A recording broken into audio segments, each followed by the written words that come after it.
Welcome to Strawmanning God. On the show with me today is Randal Rauser. I first became aware of Randal a couple months ago when I stumbled onto one of his YouTube videos titled Strawmanning Atheism. In that video, Randal critiques a popular Christian apologist. And it's not what he said in that video that surprised me, it was that it was being said by a Christian. He also referenced a book he wrote titled Is the Atheist My Neighbor?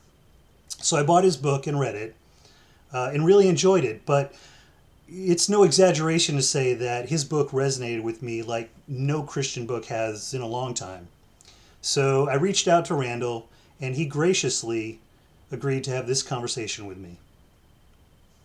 Maybe we could start with you just talking a little bit about your background and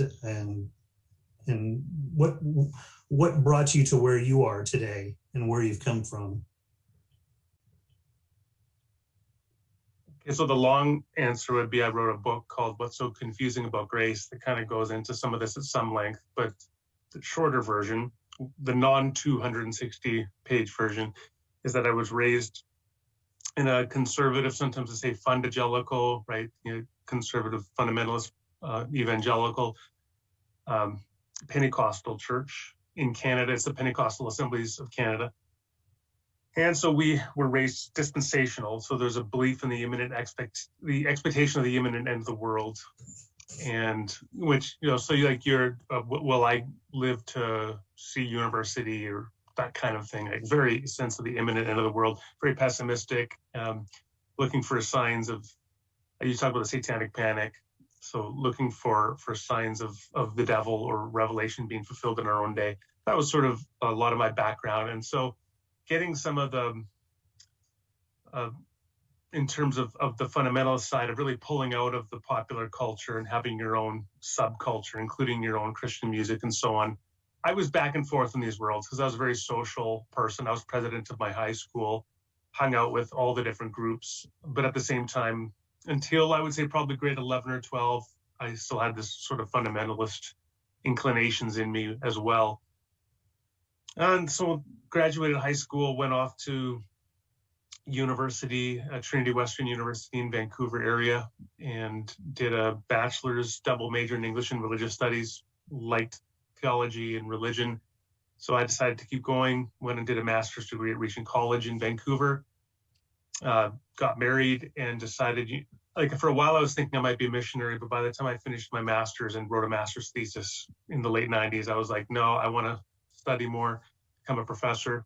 So I went to England with my wife in 1999, University of London, King's College, studied with Colin Gunton, very well-known systematic theologian, I was there in residence for 2 years, but then we went back to Vancouver and I finished writing up my thesis. It was later published with Oxford Press and got a teaching position for 1 year in the prairies of Canada in a place called, well, it was at Cairnport, but it was about about half an hour away from Moose Jaw on the Canadian prairies. And so my English friends looked on a map, seemingly in the middle of nowhere, and saw that I was teaching at a school near a place called Moose Jaw, which sounds very Canadian, and they all liked that. A year later, I came to Taylor Seminary, where I've been for the last 18 years in Edmonton, Canada, city of about 1 million people, gateway to the north. And this is, I think, a very good place for me in terms of evangelical, I would say evangelical, but broadly progressive. It doesn't have all the fundamentalist baggage that you have at a lot of evangelical schools in the US, such as we talked about earlier, Young Earth Creationism, or some of the political baggage, like right-wing conservative politics. Don't have any of that here. Egalitarian. It's been a very good place for me to be, has allowed me to push buttons and be provocative when I felt the need to, and just explore with some freedom various theological questions, which I think are just right in my wheelhouse, such as understanding the nature of hell or biblical violence. A lot of things that growing up I didn't have answers to, and so I've been kind of working a lot of that out on myself in the last 20 years or so. Wife, I've already mentioned, one daughter in university, and one dog, our other dog passed away about 2 weeks ago. We had to put him down. So there's the problem of natural evil there for you. And so that's one of many things many things that Christians have to wrestle with. So that's where I'm at.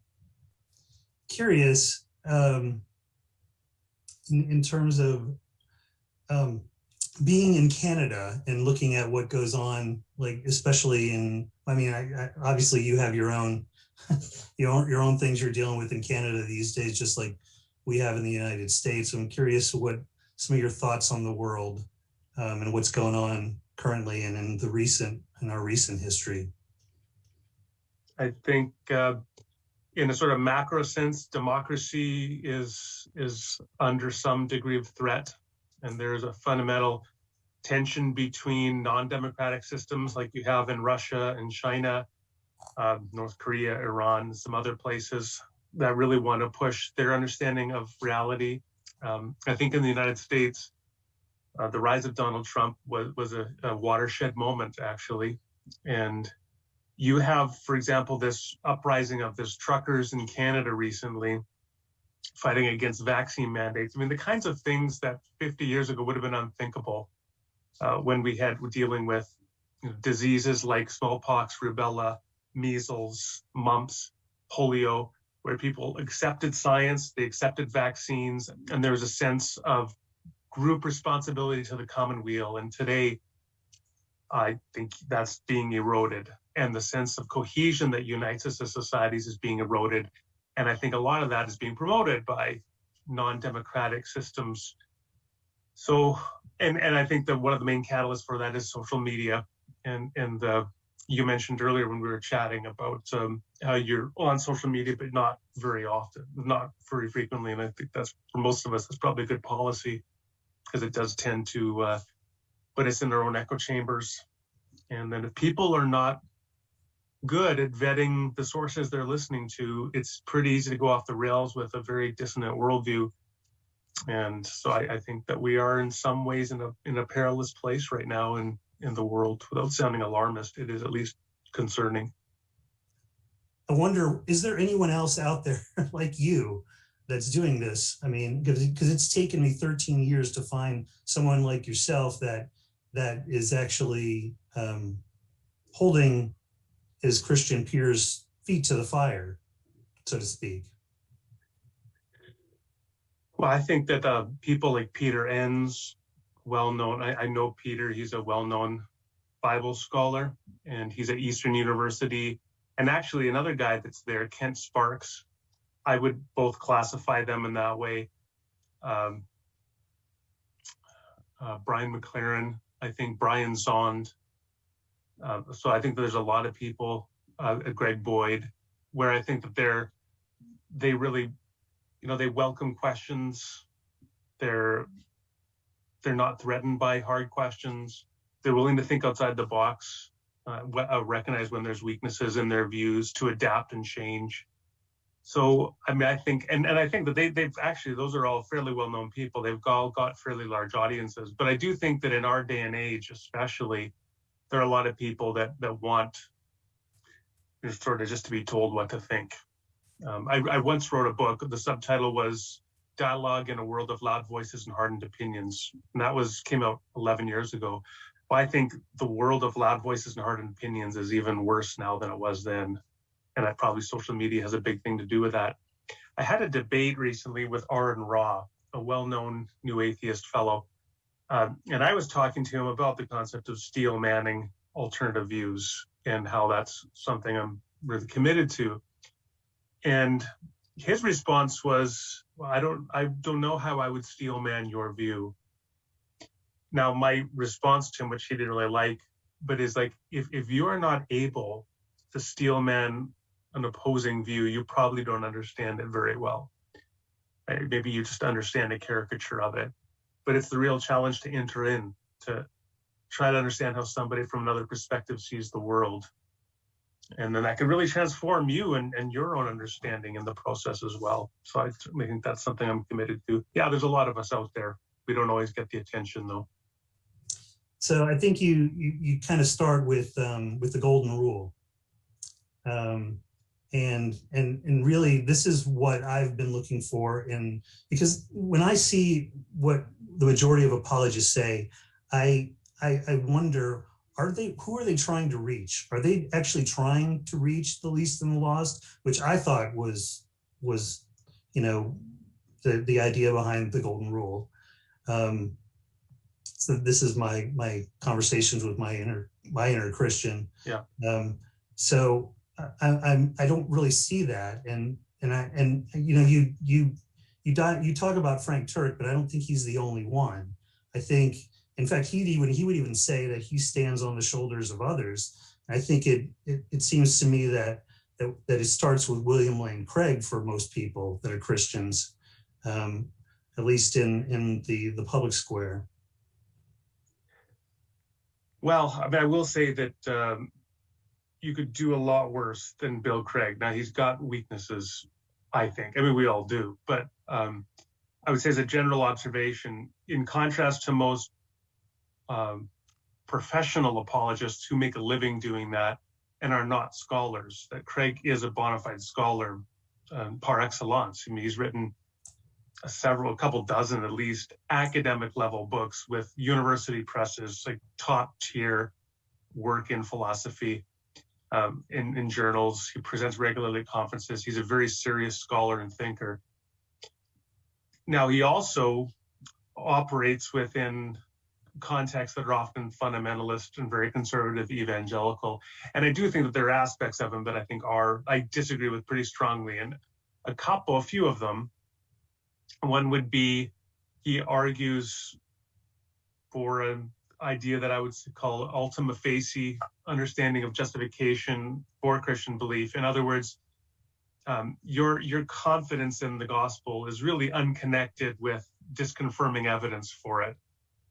I mean, that's what he said. I have some videos on that where like no evidence could come up that could possibly shake your faith. And I just think that's just deeply mistaken. I think that people have all sorts of legitimate crises of faith based upon evidence, or they have to rethink what they believe based upon evidence. And then he says that with atheism, you have existential meaninglessness, and there's no objective ground for morality within an atheistic view of the world. And I think, well, that's clearly false. There are multiple, I mean, I think actually among academic philosophers who are atheistic, the majority are moral objectivists. They believe there's an objective good and evil and right and wrong. Now, they may have challenges at points in developing and defending their views, but Christians do as well. So just kind of stipulating, no, if you're atheistic, you lack any basis for objective morality, I think is just disconfirmed by the number of people who defend objective morality as atheists. That'd be, and then also Craig defends biblical genocide, or what he wouldn't call it genocide, but fundamentally that's what he's defending when it comes to the Canaanites, which I definitely critique. So I mean, those are some areas where I think, as great a scholar as he is, you know, he also has these aspects that I think are troubling. Now, there are a lot of, again, pop apologists or professional ones that work for ministries and make a living in their paycheck that way, that I think are far more problematic and troubling than Craig, and they lack the academic credentials, which I think are not necessary, but certainly are valuable, right? In the same way that you would hope the guy who's going to give you an inspection on your home before a pre-purchase inspection, you hope the guy has proper credentialing so that he can make the right judgment. You hope that guy is a trained mechanic before he starts working on your car. I mean, it's not elitist to say that I think people should have some background in the relevant field before they begin to opine as an expert. Sure. I think the thing that bothers me the most about William Lane Craig is his intellectual dishonesty on when it comes to science. I mean, he'll refer to himself as a layman, and he'll even argue for the scientific consensus when it comes to the Big Bang. But he obviously does not argue for the scientific consensus when it comes to evolution. And I think specifically he throws dirt on natural selection, because I think he wants to try and, I mean, when I talk about sophistry, there was one of my favorite debates of his was one where I think if you were Christian, you would basically say he eviscerated the opponent. But as someone who was a non-believer at the time, all I saw was sophistry. And that's his debate with, I think it was Francisco Ayala. Are you familiar with that one?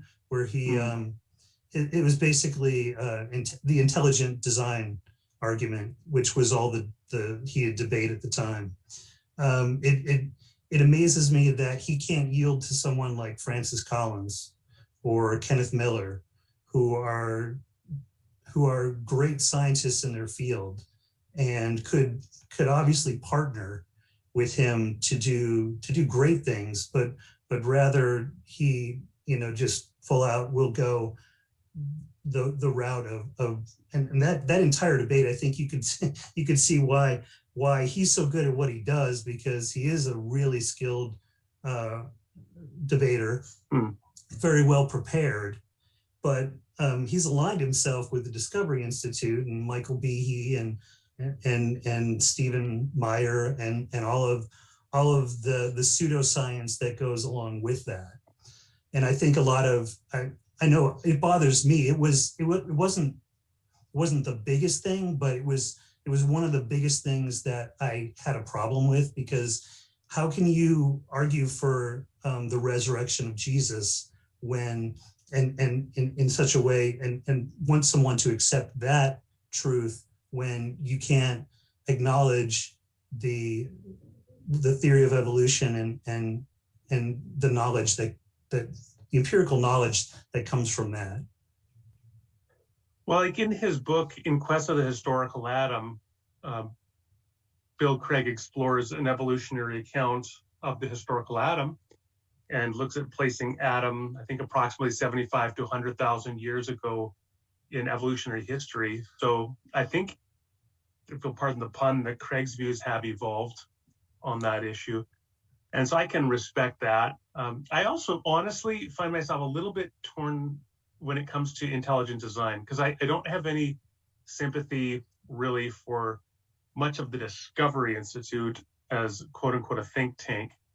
But I do think that Stephen Meyer does some really important work. In particular, interestingly, Thomas Nagel endorsed one of his books. Thomas Nagel is one of the leading atheist philosophers in the world today. He's taught for years at New York University. Endorsed his book Signature in the Cell and its critique of non-intelligent accounts of the origin of DNA. And so while I recognize that some people are drawn to intelligent design, including some of the founders, because of what I think is a deeply misguided rejection of neo-Darwinian evolution, I also think that some of the questions they're asking and the challenges they pose are very well formed and should be taken seriously. And even sort of the basic question, can the search for can intelligent explanations be part of a legitimate inquiry into the nature of the natural world? I think that's actually an important question philosophically. How do you decide what are legitimate explanations in natural science?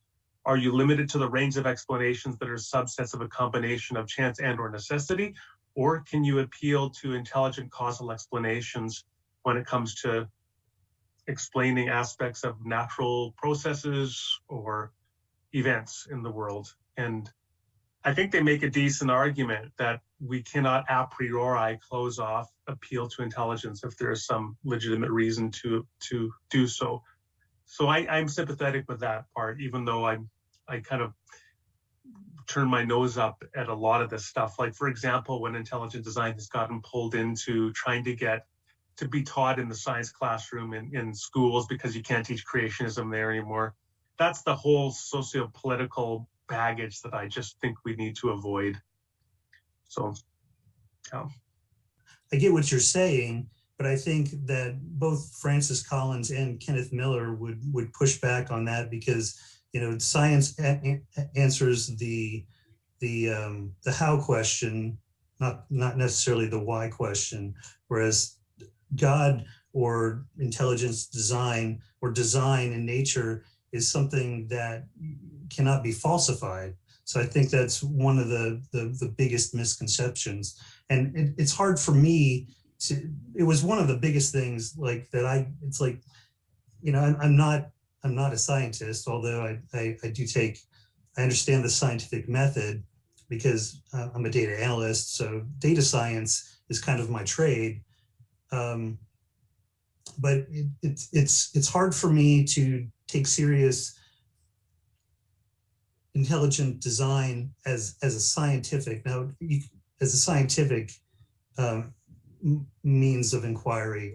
You can't even call it a theory. You really only get to the intuition stage. You can't go past there. And they've even said self-admittedly that they can't get past that. As someone who lost their faith and is now an outsider, I look at someone like Stephen C. Meyer and I see him as someone who has faith that is trying to reconcile science with his faith rather than saying, how did God do this? And then I will adjust accordingly. Because I think science and reason were tools of, if God exists, science and reason were tools to interrogate the natural world. I also think they, as Carl Sagan put, it's not only a body of knowledge, it's a way to interrogate and weed out our own human fallibilities as well. Well, so several things I would think. So first of all, in terms of falsification, it's interesting because I hear sometimes people say, well, ID can't be falsified. Sometimes I hear the objection that it has been falsified. And of course, it can't be both.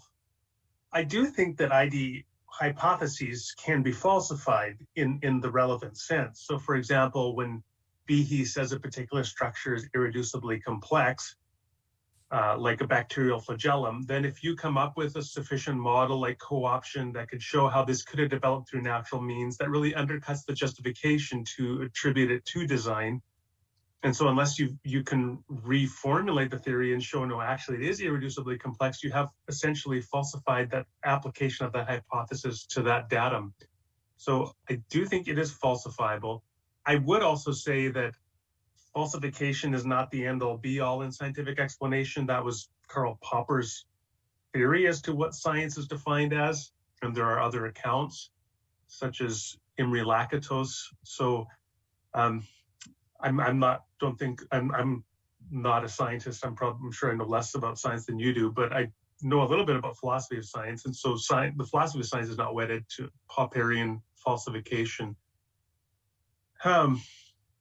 Beyond that, to the degree that we get into motivations, so is Meyer motivated by his existential need to reconcile science? Well, I find it in a sense the kind of the speculation about psychological motivation on the one hand is in danger of becoming an ad hominem. I think that what we have to do just kind of is we'll look at what are the arguments he presents in Signature in the Cell, or another one of his more recent book on the Precambrian explosion or something.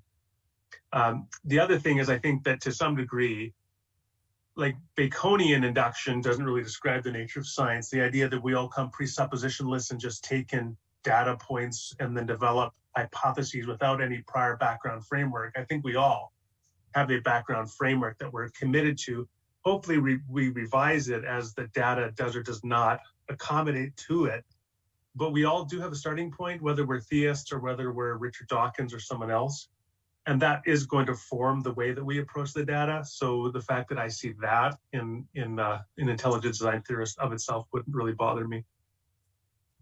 So I guess I don't want to beat a dead horse, but it's hard as a skeptic and someone who tries to reconcile this to not infer motivation when all the criticism is coming from those credentialed as they aren't actually doing science. They're just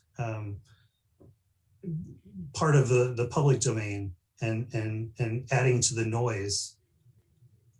Yeah, I'm not that interested in defending intelligent design, but I will say that sort of saying, well, Steve Meyer's writing rigorously, I think they are rigorously written and researched and argued 500-page books that he does, rather than 20-page journal articles.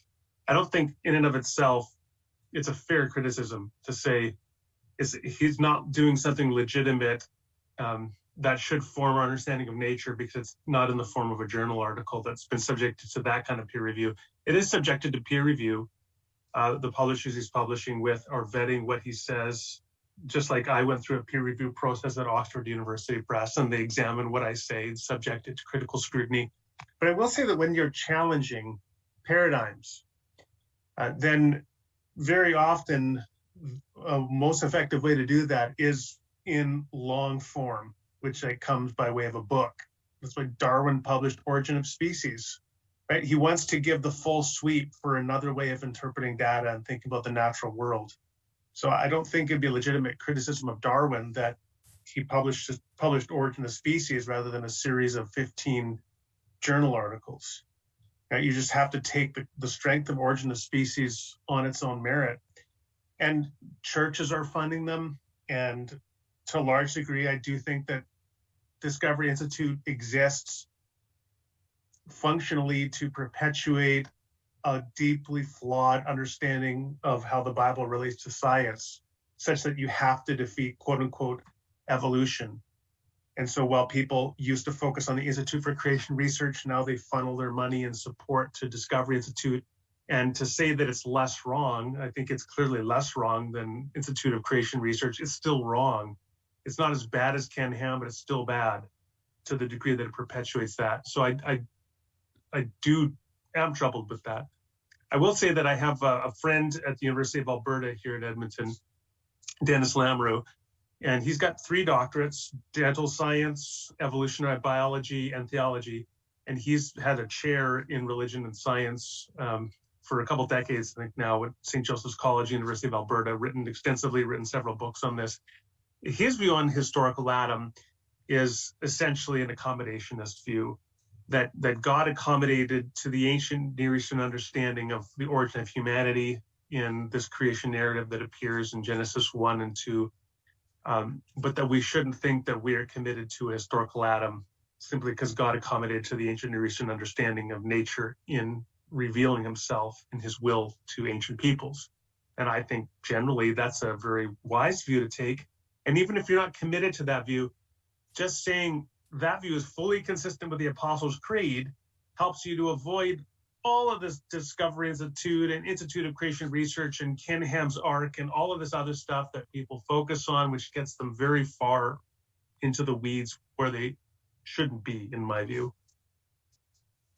Yeah, no, and I agree. And I think he would agree with me on probably a lot of what I've said about Stephen Meyer and Michael Behe. I think you even did a couple podcasts with him, didn't you? And had him on? With Dennis? Yeah. Lamoureux? Yeah. Mm-hmm. Yeah, years ago. Several years ago, but that's right. Well, moving on.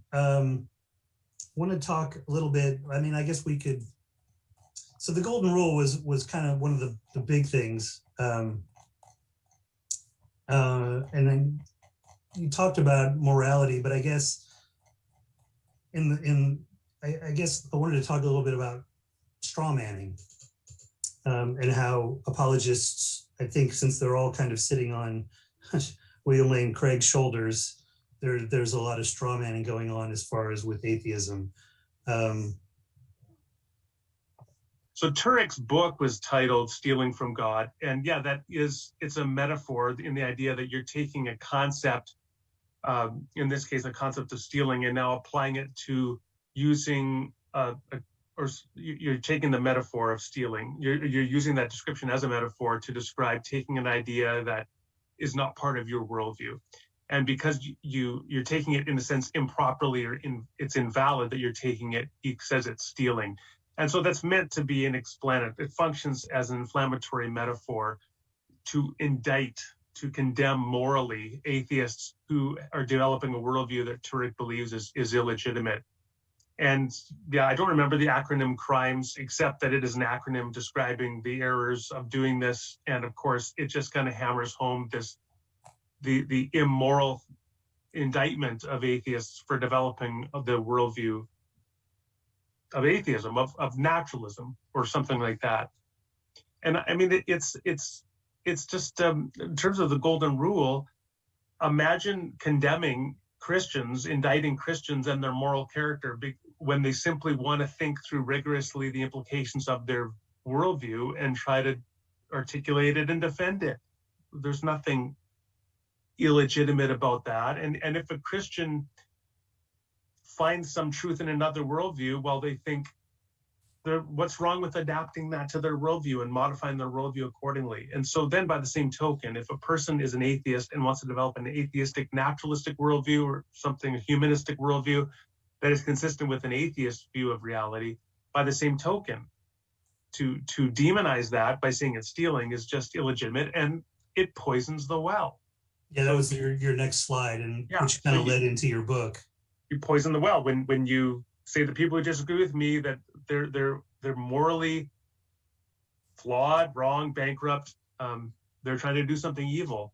I mean, that's just dehumanizing and objectifying language, and it's very much the last thing we need in the public square. Yeah, I see that. Well, I see that happening in politics a lot. That the extremes are the ones that are the loudest. Yeah, I see that. I see that in the conversations between atheists and Christians. It's like the fundamentalists on both sides are the loudest. They're the ones, and I think a lot of atheists, well, first of all, I think a lot of atheists that maybe never had faith are loudest because they feel attacked by the fundamentalists, and they don't. But what surprises me is the former Christians that seem to throw out every idea of the Christ-like notion of I don't know, engaging with sympathetically within the conversation, if you know what I mean. Which is what I liked about your book. I liked that you're willing to engage and you're wanting to engage with those that have questions and that seek more than, because for me, I could care less about all the arguments for and against God. I've examined them. I think you can make a case in any debate that, and have a rational reason to end up on either side. I think both sides can do that. For me, on the moral question, I don't want to know, can Christianity better ground objective moral values than atheism? I want to.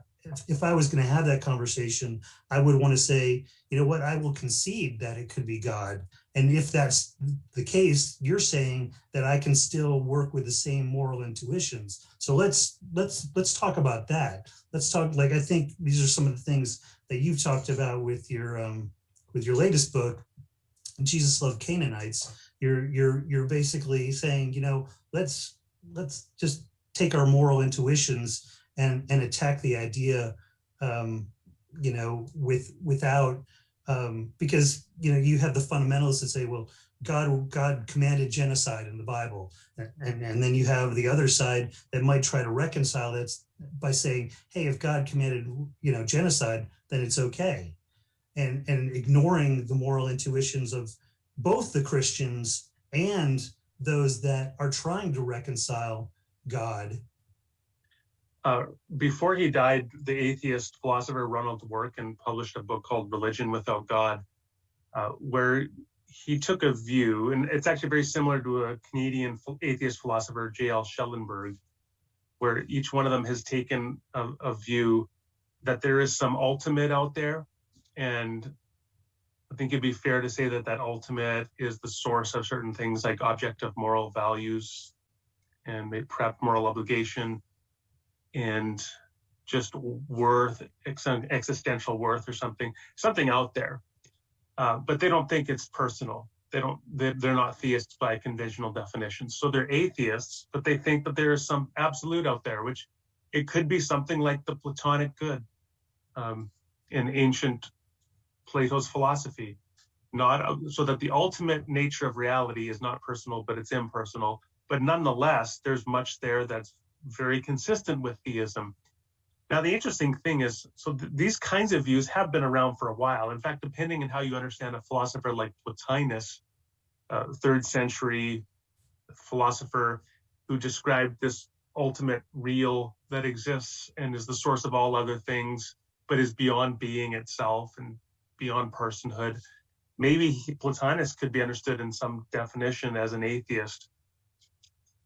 What this does, if you start thinking in those terms, is you recognize the number of options that are available for people, and rather than trying to pigeonhole them and say, well, if you're an atheist, you believe, and if you're consistent, you believe, that life is meaningless, and you might as well put a bullet in your head, and you're just trying to block out the cold, dark, purposeless universe, which really is the kind of thing that Bill Craig does a lot when he argues existentially for Christian theism. And you're not acknowledging that there are people out there like Ronald Dworkin and J.L. Schellenberg who are developing very metaphysically and I think ethically robust accounts of atheism. Now, from my perspective, rather than try to pigeonhole people, I would encourage them to develop those more robust accounts and actually see, can we meet at some point? Can we actually say at the end of the day, you know what you are arguing for in some way looks a whole lot like Christian theism. So maybe we actually agree more than disagree. And so that kind of like ecumenism within the Christian church, trying to build bridges between varying groups and find what unites them. And sometimes we say that ecumenical enterprise is the lowest common denominator, but actually it's a higher thing. What is that higher thing that unites us? And so I would like to encourage atheists to move away from some of the more, I think, implausible, indefensible, reductionistic things like science explains everything, right? Or everything is material, and take on a more open and expansive understanding of reality, which actually may bring us a lot closer than we recognize. Yeah, I think your book is The Atheist, My Neighbor is really, it seems like it's an olive branch. I'm curious if it was meant to be read by atheists or Christians or both. So one interesting thing about that book, when I conceived it, I had a literary agent. And one thing literary agents are interested in is books that sell, because they're getting a cut of the royalties. And so my literary agent was saying there's no audience for this book. And that book ultimately, we'd kind of been going our separate ways, but that book I would say was sort of the catalyst for us finally dissolving our business relationship. And so I no longer had a literary agent. She was right. There actually wasn't much of an audience for that book, because on the one hand, very few Christians want to sit down and hear how Christians have unfairly treated atheists, right? It's just not a thing on the agenda of most Christians. Why? And by the same token, and this probably surprised me even more, most atheists are not interested in this book either. And I discovered a lot of atheists actually like the sort of warfare conflict model that exists with religion and Christianity, maybe in part because they've got some animus toward Christianity and religion, at least some clearly do. And so they're not interested in bridge building either. And so whoever the original intended audience was, I think, as it's been said of David Hume, the book fell stillborn from the presses in a sense. It didn't ever have a huge audience. But I do think people like yourself, who were interested in hearing what the book had to say, did, for the most part, very much appreciate what it said. So basically what you're saying is that there's no one else out there like me, or there's a very small number of people out there like me on either side? Sadly, there's not as many as I would have liked, not just because I want to sell books, of course, but because I think we need to get over the whole tribalistic way that we set up our interactions with one another, and right. Realize that we share, you share so much more with the people that you are apt to dehumanize and objectify or ignore or mistrust than you will probably realize unless you're willing to listen to them. I see someone like Alyssa Childers who attacks someone like you as a Christian because she's basically said it's better to be an atheist or a non-believer than to be a progressive Christian. In fact, you're not even the Christian, you're not even in my camp anymore. You're so far gone that, and I think you describe yourself as a progressive Christian. She would say that, and I'll let you respond to this, but she would say that you're worse than someone who's a non-believer. Yeah. By the way, I got to go in about 7 minutes, get ready for dinner. But and I will say that Childers doesn't know me. No, he doesn't. I don't know that she knows me. I don't think she does. So the things she says are not personal to me, but you're right. She has made repeatedly these sweeping declarations about what she calls progressive Christianity. All those people I referenced earlier, Brian McLaren, Peter Enns, Kent Sparks, Greg Boyd, Brian Zond, would all fall under her censure as well. These would be people that, according to what she says in her book and has said in her videos and interviews, that she would not consider even Christians. I mean, it's an absolutely indefensible claim. It's an absurd claim. These are all people that I know most of them, and I know the writings of all of them, and they confess all the major creeds, right? They are practicing Christians, deeply devout, committed people. And I mean, they love their neighbor, I suspect, better than most confessing Christians, certainly from what I've seen. So I think it's just the hubris is really shocking. And I think what it gets to is something that the sort of self-appointed heresy hunter within low church Christianity, that they have no time for proper inquiries into doctrine, which can be legitimate on legitimate grounds ecclesially in terms of your particular ecclesiology. They just want to declare that you're a heretic. I mean, I can't count the number of times people have declared I'm a heretic, and it's some individual on Twitter or YouTube or whatever who is, I think, clearly has very little theological understanding and even less charity, who will simply launch and use this word without really appreciating the historical definition of it or the gravitas of it.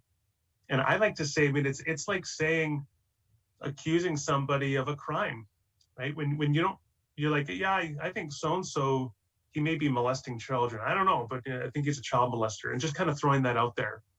I mean, that's imagine how immoral that is, to just throw things out there that you cannot defend rigorously with evidence. And yet these heresy hunters do that all the time, and they're playing to a particular audience, and that audience eats it up. And I think it's profoundly corrosive for the church. And I'll just end with this. And I like to say, only half tongue in cheek, that those people, when they get to St. Peter's Gate, they're going to be sat down at a little desk and given a very long theology exam to write before they're allowed in, because they spent their lives condemning their fellow Christians to their own exam. Yeah, but I see them getting the majority of the press. I see them getting the YouTube hits. I see them selling all the books. Yeah, I mean, people like Brian McLaren and Greg Boyd sell their fair number of books too. But I would say, I mean, what's the highest rated show in cable news is Tucker Carlson, right? So, who I think is not a serious news person. I think that he's a particularly vicious person who seeks to indoctrinate his audience, has been selling them pro-Russian propaganda of late, which sort of stuns me. But that's what sells. So what I think that we shouldn't be concerned about at the end of the day is being popular. What we have to be concerned about is following our convictions and being right and faithful to our convictions. And as a Christian, I do think, among other things, that means trying to love your neighbor and trying to treat their arguments with the proper deference that they are due. And if that means you get a lesser audience, that's fine, because it's not about being successful, it's about being faithful. There's a part of my faith that I miss. I miss the fact that I think that I might not see my parents again. I miss the consolation in that. But there's an intellectual honesty that I can't get past that. I can't find what I had before, because of the fact that I feel like I might have been sold a Christianity that wasn't true. I mean, maybe it wasn't true, and maybe there's a real Christianity I need to find. What do I do now? What would be your advice to me? Yeah, I would just say that I think the way that you stated that sounded very binary. So it's like the Christianity I had wasn't true. Well, maybe it was true. And it's sort of like, well, either it's true or not, kind of like, either she's pregnant or not. It's sort of an either or binary. But I think, in fact, something like Christianity and any worldview is a collection of a diverse set of truth claims and true practices, right ways ostensibly of living and being in the world. And I think every one of them is going to have some subset of claims that ultimately turn out to be false, and some practices that turn out to be false, unhelpful, etc.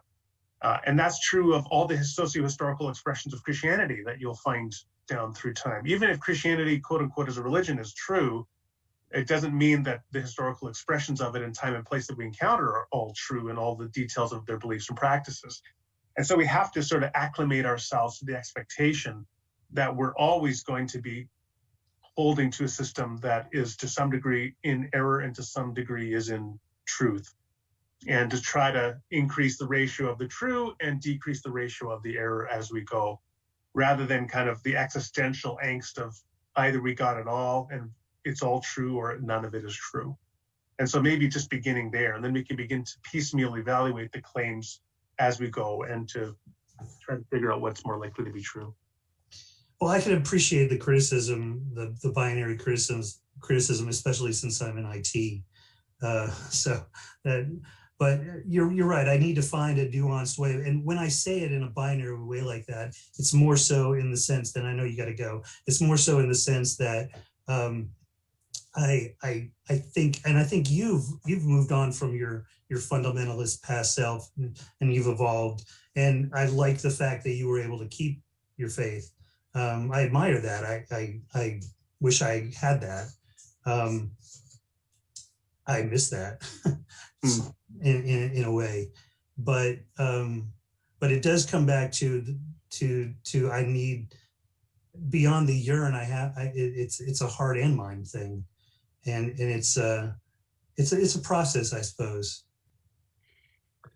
Yes, it is. I'll, like you said, I got to go, but I'll conclude my side with this, is that the whole yearning thing that you've described a few times, like sometimes people try to set that aside and say, well, that's just emotion. Well, I think that we are never Vulcans in terms of our being in the world and our pursuit of truth, that there's always an affectional dimension to it. There is a lure or draw. In fact, the argument from desire and its various expressions, C.S. Lewis, one of the most famous contemporary or modern expressions of the argument from desire, sort of puts meat on the bones, as it were, and tries to encourage this perception of desire or draw for something as an argument to accept the truth of that thing in its existence. I would just say that at the very least, the existential draw and appeal can be a good ground to take a belief system more seriously. I would also say this, that of course Christianity is a mixed bag, right? There are things that we are attracted about in it, such as the general resurrection and the hope that we'll see loved ones again. But the sense of universal justice and some of the expressions of it, such as posthumous judgment in hell, depending on how that theology is developed, can also be deeply disturbing. And so as we're taking our affectional component dimensions of our being into our evaluation of the truth claims, I think we'll find it to be often a complicated but very exciting process nonetheless. So thank you very much, James, for inviting me into this discussion. Thank you for being a part of it. Hopefully we can have another one at some point. You bet. Look forward to it. All right. Thanks, Randall.